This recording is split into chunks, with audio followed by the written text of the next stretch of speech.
Nan kalimu malam bainai dilaksanakan samalam sebelum akad nikah. Kalau dalam istilah modernnya, malam bainai ko samo jo pesta lajang calon anak daru. Selama malam bainai, anak daru wajib memakai pakaian adat nan banamo tokah, sarato jo suntiang randah di kapalo. Anak daru harus melewati acara mandi-mandi atau siraman jo percikan ayah nan barisi si tawa jo si dingin.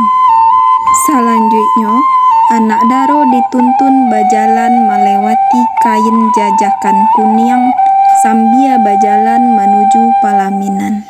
Sudah tuh, anak daru melakukan ritual malam bainai.